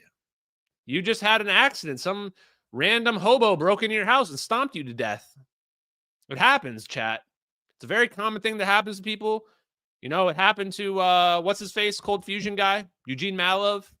Sometimes your house just gets broken into, you get stomped to death, and then 4 years later, they pin it on your neighbors. It's crazy. People believe that shit, but it happens. So, man, that last bit, I'll let me listen to it one more time, just because I like scary stories. Jesus, it's scary. To disclose anti-gravity technology through, because I told Mark this. If you stick your neck out in public, at least someone notices if your head gets chopped off.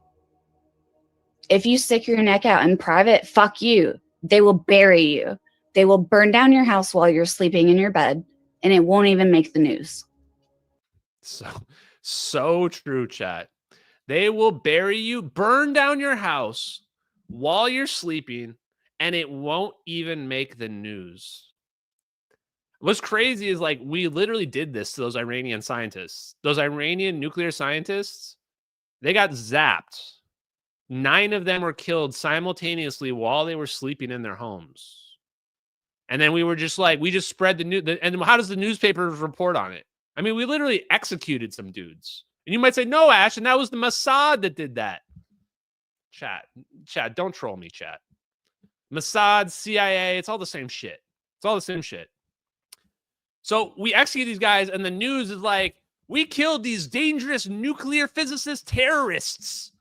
They were building doomsday weapons. We had to kill them. Come on, bro. They were a threat, and they had to go. They were probably working on plasma fusion shit, and sorry, that's it. That's it for you. It's a dark world, chat. It's an extremely dark world is my point, and you can't just pretend like it's not. It is what it is. So when people get mad at me, because sometimes I'll have fascist takes, I admit it. Sometimes I have fascist takes. When people get mad at me for that, it's just me being realistic, man. It's not that I love that the United States has a vice grip on the planet with its super advanced technology. I don't love it at all. It just is what it is. It just is what it is. People get mad at me because I say that we just bitched Iran and bitched Russia and China and made Russia bend the knee to us. And we just completely annihilated all of Iran's military leadership, all that. And their allies did nothing. Their allies did nothing. In fact, their allies now are doing trade deals with us. I mean, it just is what it is, chat. It is what it is. So, then what's the next clip, right? You guys know what's coming next already. Where is it? I got to go back to my profile. These narcos, chat. Oh, boy. This is a crazy video, man. So, and of course, I linked the Marco Rubio. Now, why am I linking Marco Rubio? Because Marco Rubio knows what happened to MH370. If you're not aware, I saw an email, and I've shown the email. I haven't shown the email addresses because I'm never going to do that. I think I deleted it, actually, because I'm just too scared. But I'll tell you that the email had Marco Rubio, Chuck Schumer, and I think Senator Rounds, in addition to some military addresses that I don't recognize. It's not some Jaxar Fadi email chain, chat. And it's literally talking about scalar physics, ball lightning, plasma orbs, all this shit. And Marco Rubio is now, he was being considered for vice president because he's CIA, he's connected to the spooks for sure, 100%. And now he's Secretary of State. So Trump shits all over Marco Rubio, shits all over him. And then he's like, okay, now you get to be Secretary of State. What? Yeah. This is how you can tell when people are connected, because when they're connected, they can just get shit on, but then they get promoted. Then they get promoted. Then they get brought in. Because like all this stuff, all these little like Trump feuding with people, it's all just politics. It's not personal. It's just a game. They're just all playing the game. Take it easy, Holly. I think that's Holly, right? I recognize your image. Take it easy, Holly. Okay, so here's this video. We're going to watch it. It's only 17 seconds, so I'm going to watch it in slow-mo. Let's watch it in slow-mo. Watch this in slow-mo. These are supposedly, allegedly, narco-terrorists, chat. 11 narco-terrorists on a boat at nighttime. This is nighttime. We're watching this boat at nighttime here, and they're delivering drugs. Boom! Gone. Wow. Chat, that was so fast. I can go frame by frame here. You can't even see a projectile hit this thing. It just flashes. Now, I did see somebody in the replies was saying, like, in the frame after the zap, it kind of looks like some stuff shoots into the water, but it could also just be a reflection of the light. I think it's honestly just a reflection of the light bouncing off the water. It's really hard to say. All I know is, holy crap, did those people get vaporized? A lot of people are saying DEW. I'm not convinced it's a DEW yet, but I could be. I think we might have just been too zoomed in. Now, the reason why we know it's nighttime is this right here. By the way, this is how you know it's nighttime. So what we were looking at there was a multispectral camera that's flipping between different modes. So this is the optical vision mode at night, because you can see the flashes illuminating the nighttime here. Previously, when we're looking at here, we're looking in some sort of like infrared vision, like false color infrared type thing, right? So this is actually nighttime you're looking at here. And this is important. Why? Why is this important? Because of the MH370 videos. Because the MH370 videos, one of the things that everybody was struggling with, which, like, once again, it's easy to prove the videos are real, because once you know the videos are real, it's like there's a million ways to prove they're real. Number one is this is nighttime. This is nighttime. People are like, but what about the directional lighting? Where do you think the sun is? The east is to the right in this image. So where do you think the sun is? The sun rises in the east and sets in the west. You think that this is taken in Japan at 4 o'clock in the afternoon? Well, then why is the sunlight not have direction on it? What direction do you think the light's hitting the clouds at here? Right? This is how easy it is. Like, I just swear, how stupid are people? How stupid are people? I mean, you can just look at the clouds. You can tell there's no directional lighting. You can just tell there's no directional lighting. What direction is the light coming from? You can't let people get out of these simple questions either. This is just the most simple question that you could possibly ask. And until somebody answers it, I don't want to hear any bullshit about how the videos are fake. There's no directional lighting on these clouds. We can see darkness on both sides of the clouds at various aspects, which means there's not directional lighting. You know what directional lighting looks like? It looks like shadows. You can see shadows on directional lighting. Just like so what are we actually looking at? We're looking at something like this. It's not exactly like this, but we're looking at something that is simply making the darkness go away. Making it look like it's daytime when it's not. A lot of people probably think this is daytime too, because nobody understands how surveillance works. But you zoom it up and you say, oh, whoops, it wasn't daytime at all. It was actually nighttime the whole time. If this wasn't nighttime, this would be not that dark right there. And then you can see how they flip it. They flip it between the different modes here right now, right? Just like some of those, was it L3 Harris cameras that we were looking at? So that's probably a drone that's recording this. This is not Gorgon's Stare. Some people asked, is this Gorgon's Stare? No, we're not looking at wide area motion imagery here. This is like actually just a normal camera on a drone. Wide area motion imagery is like you're looking at a computer screen like Google Earth. They're probably never going to leak Gorgon's Stare. They're probably never going to leak Gorgon's Stare footage. Because if they were to ever leak Gorgon's Stare footage now, the MH370 videos will be instantly confirmed. Instantly confirmed. Nobody could have known about Gorgon Stare, wide area motion imagery when those videos were leaked. So they will never probably leak that. This is not AI, guys. AI? What are you kidding? No, it's not AI. This is real for sure. Okay, so end of the day, I still think this is probably a projectile, but there's also a possibility it was just a bomb on board and they're lying. There's a possibility it's just a bomb on board and they're lying. The last thing I want to say about this is the kinetic weapon. What is a kinetic weapon? A kinetic weapon is where they just shoot a projectile and the speed of the projectile itself just annihilates you. So it doesn't even have to explode. I mean, they can make it explode if they want, but they basically just shoot a projectile at you at a super high rate of speed and it just melts you. And this is basically equivalent to the show The Boys. I don't know if you've watched the show The Boys, the very first episode. A-Train, he has super speed ability. He literally runs right through a woman and she just splat, right? It's like that. Kinetic energy. So, yeah, it's the sheer velocity that does it precisely. So is this then a kinetic weapon? Maybe. If so, the part I can't get my head around is why the boat doesn't just blow up into pieces.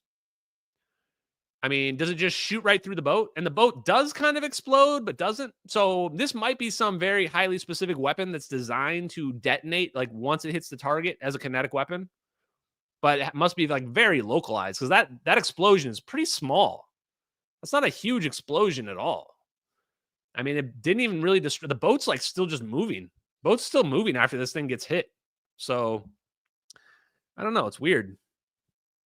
I don't know. I just think this one bugs me a little bit. There's something off about this. I don't think it's AI. I mean, it's not. I shouldn't make fun of you for thinking it's AI, but I don't know. Okay. Okay. One more thing I want to show related to Alabama. Oh yeah, I've got another video for you for Alabama chat. Where is it? Here we go. Let's close this. Alabama, man. Yeah, chat. This, if you're watching this on the recording, I apologize. We're probably getting copyright striked here. We're probably getting copyright striked. I hope not, but we're just going all out tonight with it. Here you go, chat. Alabama, man. Chat, 15-year-old Ashton thought that was the funniest thing in the whole world back when that was one of the first seasons of South Park ever. One of the funniest things I had ever seen back then. That was back when South Park was pushing the boundary. Yeah, it still kind of does from time to time. Absolutely amazing, guys. Okay. The last thing I want to show tonight, guys, is my DOE FOIA request response. Because, wow, I finally got something back.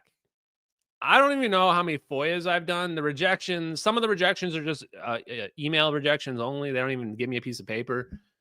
Probably like 40 FOIA requests, maybe 50 FOIA requests. I don't even know how many at this point.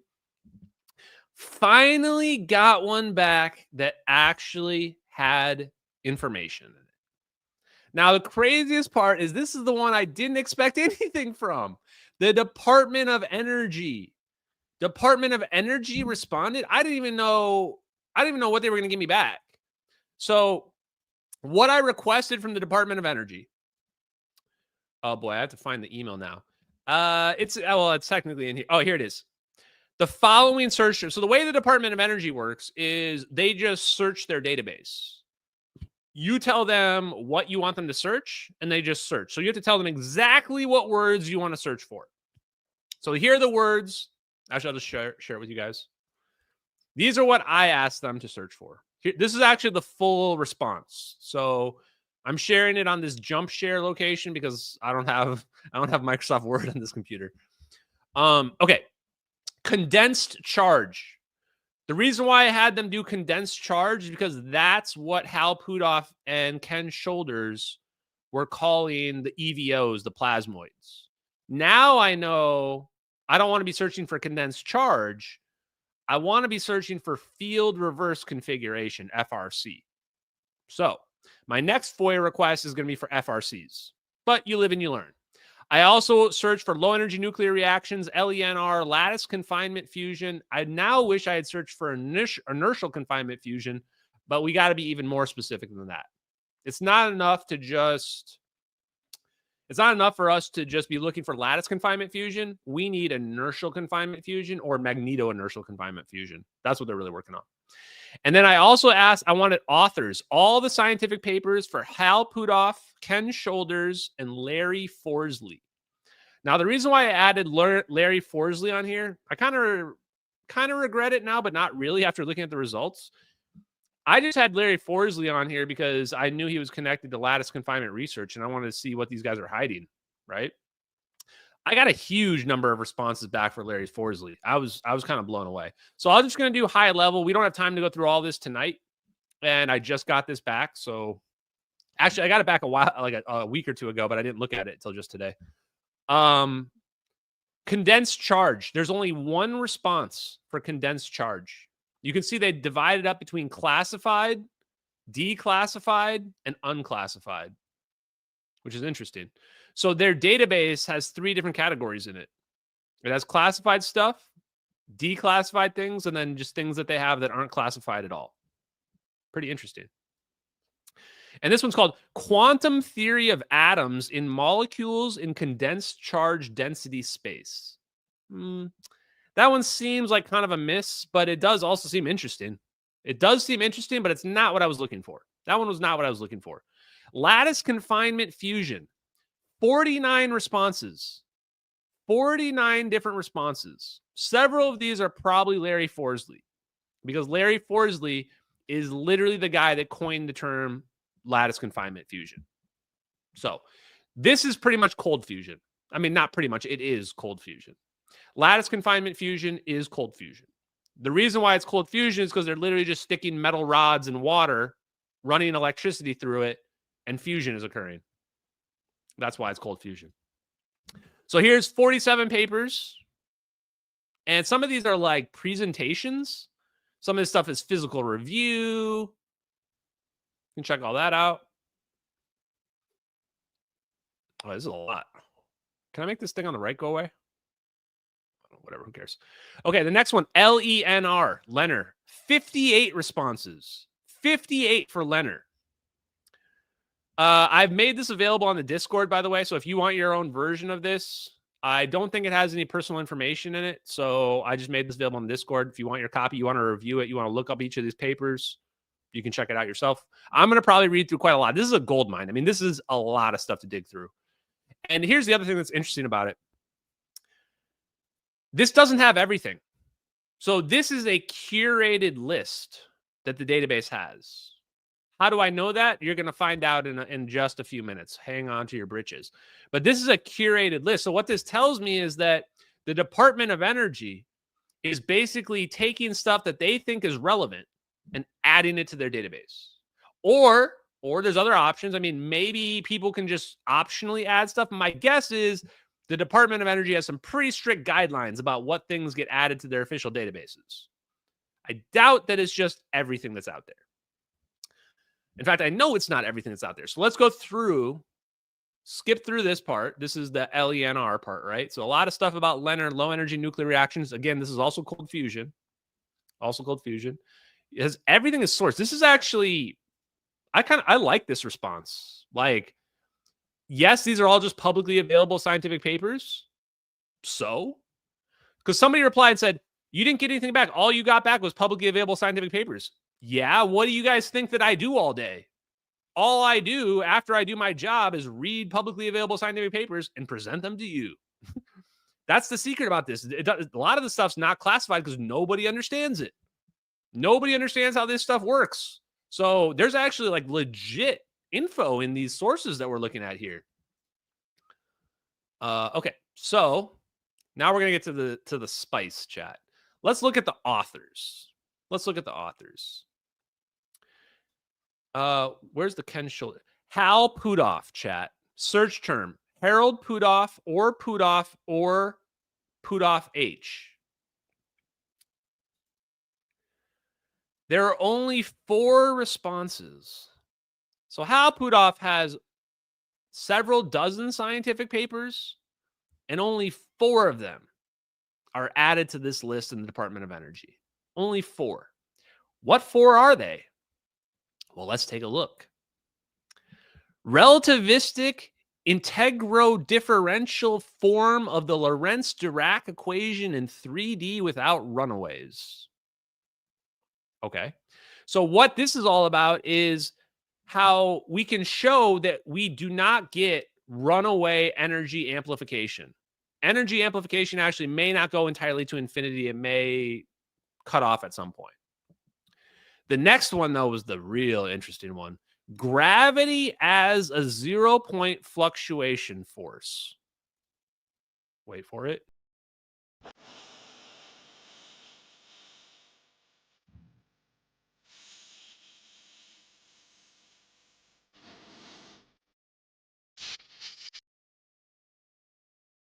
Gravity as a 0-point fluctuation force by Hal Puthoff from 1989.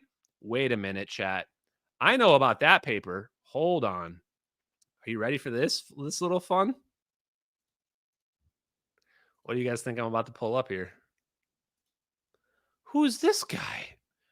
Who's this? What really happened to Malaysian Airlines Flight 370, Candace, episode 80? Candace Owens. Oh, look. That's me, chat. That's me. What is me about to say right now? Let's watch. Electromagnetic waves in a Faraday cage. Like if you remember Enemy of the State, Gene Hackman's in this cage where he's blocking the electromagnetic waves so the spy agencies can't find him. That's a Faraday cage. But you can't shield gravity. And the reason why you can't shield gravity is because it's happening at that Planck scale, the 0-point energy scale that's out there. And so this paper really takes the concepts. Oh wait, I didn't go back far enough. Hold on, here it is. Oops, I missed discussing what they try to do to this guy. 1989, he comes out and takes Sakharov's theory and says, "This is correct. I can show mathematically that that 0-point energy can explain gravity, and that we can explain why there's no negative mass, and it can all be unified correctly with math all lining up." Exactly. The key takeaways from his paper, which everybody needs to read, gravity is a 0-point fluctuation force, is that gravity is not a fundamental force. It's actually an induced effect from this 0-point energy field that we're always in all the time. Say it one more time, Ashton Forbes. Say it one more time for the fans. What paper does everybody need to read? In gravity, and that we can explain why there's no negative mass, and it can all be unified correctly with math all lining up. Exactly. The key takeaways from his paper, which everybody needs to read, gravity is a 0-point fluctuation force. Gravity as a 0-point fluctuation force. There's Ashton Forbes in September of 2024 telling Candace Owens that everybody needs to read the paper by Hal Puthoff from 1989, Gravity as a 0-point fluctuation force. Clap, clap, clap. Read the paper, chat. Read the paper. Wowzers. Okay. Back to the other one. So when I saw this, you can imagine my surprise. Why is the Department of Energy interested in Hal Puthoff's 1989 gravity is a 0-point fluctuation force? Because they're using it to make fusion bombs. How are they making an implosive fusion bomb? Same principles as a wormhole. Make a negative energy and a suction inward. I mean, we're just talking about the duality of an explosion versus an implosion, an endothermic event versus an exothermic event. And if we can manipulate gravity, we can cause things to come, we can suck together. So of course there's going to be a connection. There has to be. If Hal Puthoff is right, there must be a connection between the manipulation of gravity and fusion. And that shouldn't be surprising because we look at the sun and that's what we think is happening.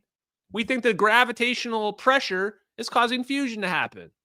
So if we can make our own gravity, we can make our own fusion. This is the reason why this paper is on the Department of Energy's list. This is why it's out there. So the next paper on the list right after that one, inertia as a 0-point Lorentz force. Now, this is the craziest shit. I don't even have to pull this paper up. This is the one that he wrote with Ruda and Heish, one of the two of them. I don't remember which. I just know because I've read all his papers. 1994. 1994 was one of the papers that Hal Puthoff wrote with Ruda or Heish about inertia. Because all these guys got together, the Lockheed Martin, Bernard Heish, Alfonso Ruda, and Hal Puthoff, they got together and they were like, 0-point energy explains everything. They were like, 0-point energy explains mass. 0-point energy explains gravity. Space just isn't empty. We're in a filled vacuum of energy all the time, a cauldron of energy. And they said, oh, this will also explain inertia. What is inertia, chat? I'm about to explain to everybody right now. There's 875 people watching this. Insane. You guys must love science for some reason.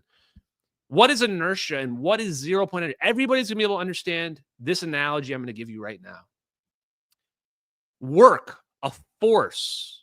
A force is the removal of resistance. The removal of resistance produces work. The removal of resistance produces energy. What does that mean? Imagine a balloon, or better yet, imagine there's somebody pushing on me, chat. They're pushing me. They're holding me back. Hold me back, chat. Hold me back. What's happening? I'm trying to push forward, and they're pushing me back. What happens if I remove them pushing on me? I say, I'm going to remove the resistance of them pushing on me. I fly forward.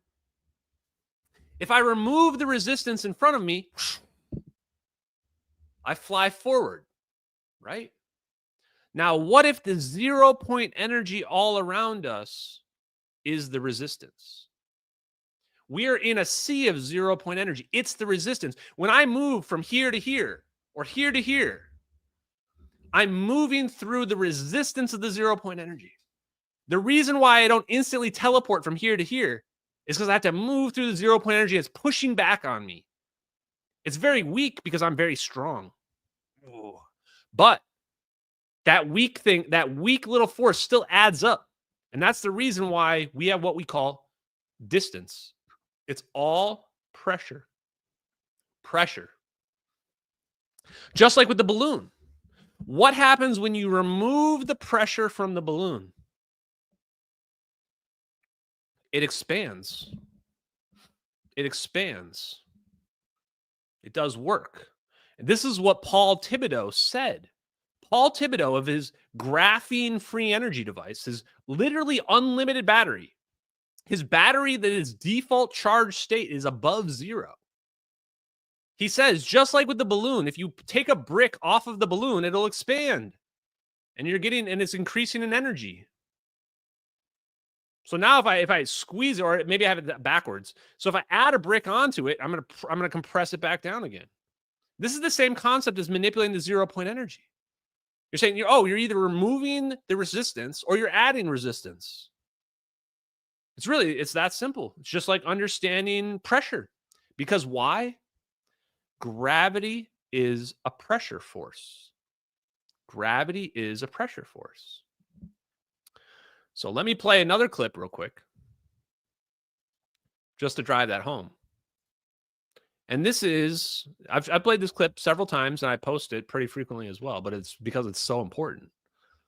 This is Eric W. Davis. We already know, and a lot of other physicists. This guy literally is, Hal Puthoff is this guy's boss.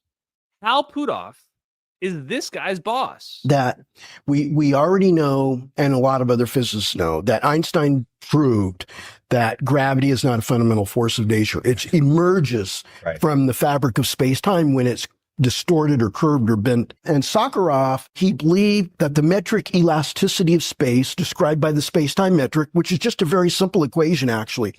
And he said that should come from the quantum vacuum fluctuations, because he sees the quantum vacuum fluctuations as being the seed of all existence. And he was right. Basically, that started from Richard Feynman when he got the Nobel Prize for the quantum electrodynamics theory. He was right. If you go back to that Candace clip, the thing I said right before that was Andrei Sakharov, which is who Eric Davis just went. By the way, my clip on Candace Owens predates this clip. I mean, I'm not saying that Eric Davis got it from me. I got it from Eric Davis, but I'm just saying. Gravity is not a force of nature. It emerges from space-time phenomenon, the space-time manifold or the continuum, or however you want to describe it. And its a coupling constant measures the strength of the interaction force between particles. The coupling constant in general relativity is the universal gravitational constant times 8 pi divided by the speed of light to the 4th power. You know what the units of that are? 1 over force. 1 over newtons. That's right. And that's a coupling constant to convert the dimensional units of the stress energy tensor, which is the source of space-time curvature. That's in units of joules per cubic meter or energy density or pressure, because an equivalent is newtons per square meter. Okay, so if you didn't understand all the words he was saying, all you need to know is gravity is a pressure force. He's basically saying if you look at the equations and the units in the equations, gravity is a pressure force, according to physics. That simplifies gravity in a way that nobody can really it becomes simple. Now, what is anti-gravity? Once you know gravity is a pressure force, then there is no anti-gravity. There's a lot of stuff that's pressure that makes things move around. So what's anti-gravity? Just a counter pressure force. That's it. So all I have to do is change the pressure. So all I have to do is change the region of space-time, and I can now manipulate gravity. So now gravity manipulation goes from something that's science fiction to now that's something that fits perfectly within Einstein's equations. It doesn't require new physics. I mean, sure, there's some new applications, probably some unification equations that are required between Maxwell's electromagnetics and gravity. But at the end of the day, this is the same physics we've all been working with the whole time. We're just looking at the problem from a different perspective. And then the reason why I pulled that up, there's actually a dual purpose, because the next paper on this list, the last one on the Hal Puthoff list, review of experimental concepts for studying the quantum vacuum field. Review of experimental concepts for studying the quantum vacuum field, 2006. 2006. Now, this one I do have the image of. It's on my Twitter, though, so give me 1 second here. I guess we'll just pull it up here. So this paper, somebody, I don't know who in the chat was able to pull this for us. Somebody, one of you guys did, though. Let me share this. Oops, that was the wrong thing to share.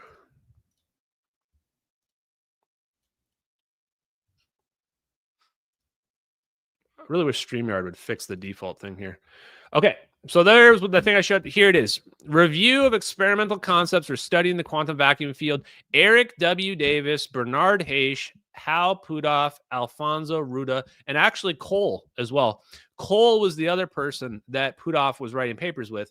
And Puthoff and Cole showed that extracting quantum energy does not violate the laws of thermodynamics.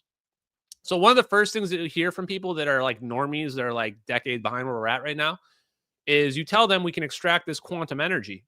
And they go, no, you can't. That would violate the laws of thermodynamics, which is probably the dumbest thing anybody can possibly say, because that's basically the same argument as saying that like a solar panel can't work because it would violate the laws of thermodynamics. It's actually just as stupid as saying that. It's actually exactly the same. Because the difference is there's an external input. Like, where's the energy from the solar panel coming from? The solar panel can't produce energy. That's not possible. That violates the laws of thermodynamics. No, there's just an extra input from the sun. Right? That's how it works. So where's the energy coming from in the 0-point energy devices? It's coming from the 0-point energy field. People are like, but there's not any energy in there. Well, you need to go check your facts again. Go find out how much energy Richard Feynman said was in the 0-point energy field. Spoiler is like 10 to the 113 zeros or something like that. I don't know. Basically infinite. A huge, huge, huge number. So here we have Several Black Project engineers. Bernard Haish, by the way, confirmed Lockheed Martin. Confirmed Lockheed Martin engineer. We review concepts that provide an experimental framework for exploring the possibility and limitations of accessing energy from the space vacuum environment. Quantum electrodynamics, which is literally what Feynman won the Nobel Prize for, and stochastic electrodynamics are theoretical approaches guiding this experimental investigation. This investigation explores the question of whether the quantum vacuum field contains useful energy that can be exploited for applications under the action of a catalyst or cavity structure, aka Casimir effect, so that energy conservation is not violated. We are not violating the first law of thermodynamics, which is energy conservation. This is similar to the same technical problem at about the same level of technology as that faced by early nuclear energy pioneers who searched for and successfully discovered the unique material structure that caused the release of nuclear energy via the neutron chain reaction. That last sentence is so wild. Why did they even put that in there? Why did these guys in their abstract decide to connect this directly to nukes? They connected it directly to nukes.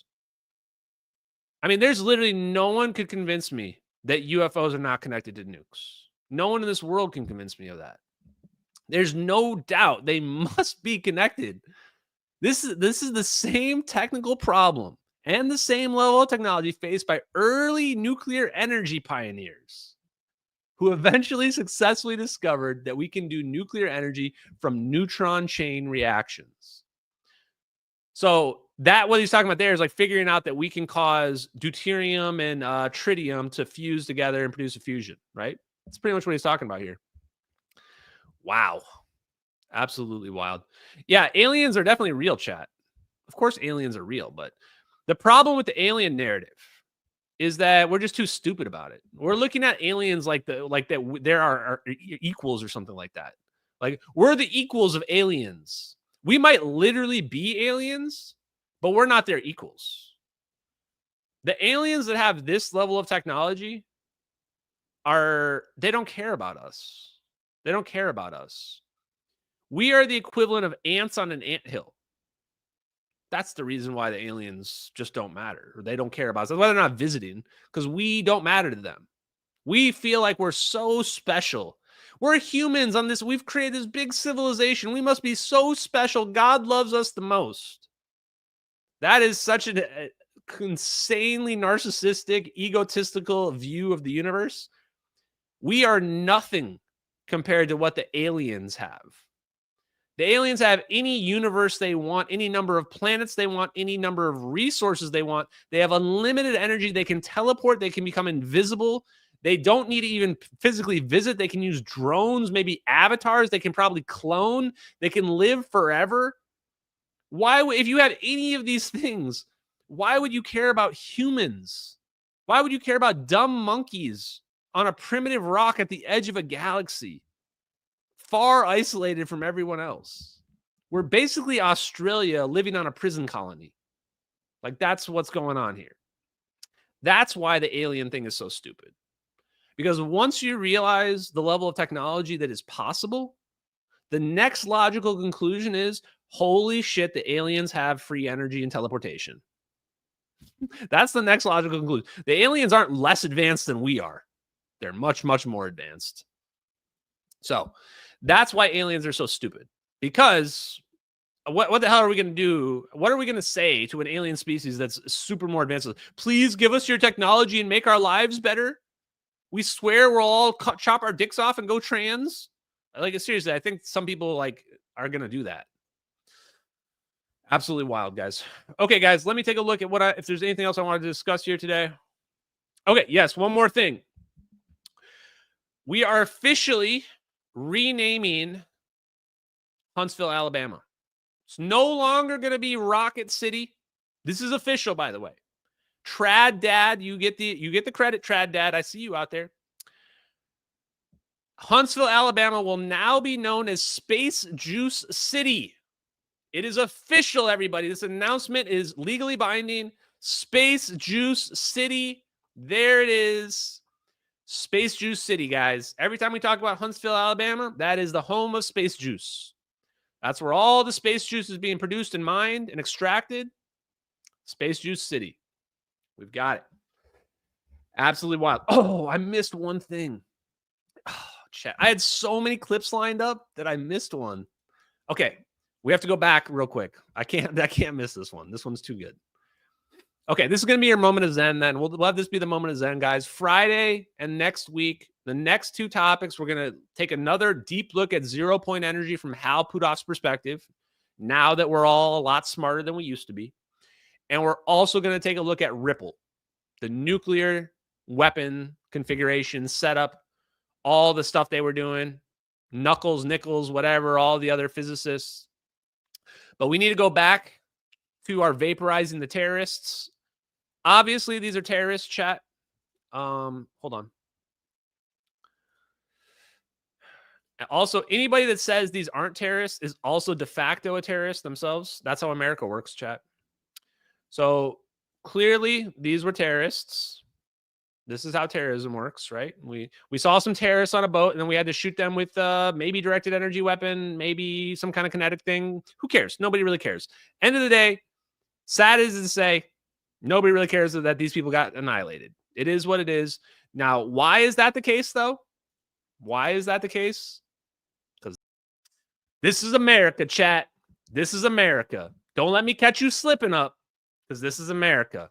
Have a good night, MHG7DX. Love you guys. See you guys on Friday. Peace out, everybody. Later.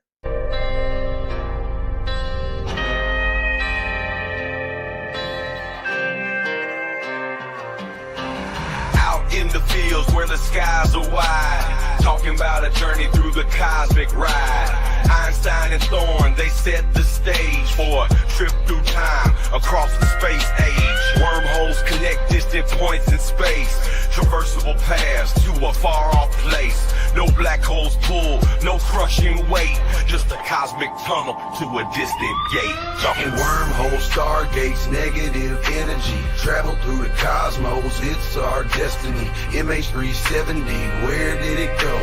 Bowling 777 through a wormhole flow. We're talking wormholes, stargates, negative energy, travel through the cosmos, it's our destiny. MH370, where did it go? Bowling 777 through a wormhole flow.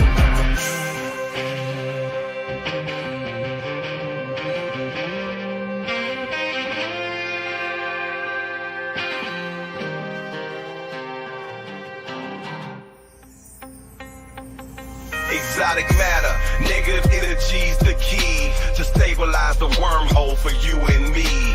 Quantum vacuum squeeze so tight, creating conditions for this wondrous flight. Static fields and lasers in the lab they play, generating forces in a new kind of way. Gravitational squeezing, Casimir's force, negative zones we need to stay the course. Talking wormholes, stargates, negative energy, travel through the cosmos, it's our destiny. MH370, where did it go? Bowling 777 through a wormhole flow. Thin shell formalism plates so fine, spherical geometry we realign. Energy conditions that we must defy. For a stable wormhole, let's give it a try.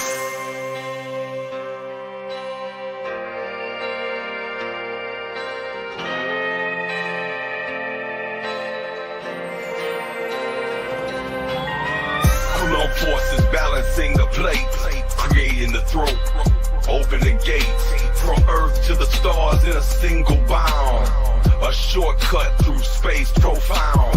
Engineers and dreamers hold the key to future worlds and what we could be. With science in hand, we forge ahead through the cosmic paths that we now tread.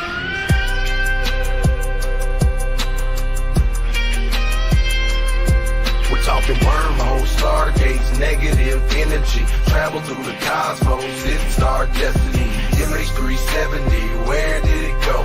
Boeing 777 through a wormhole flow. From the fields to the stars, we break the chains. Understanding the universe, we make the gains. Lil Hula Crump shines, bringing truth to light. Through his music, we'll explore the night. With wormholes and stargates, our path is clear. Exploring the cosmos.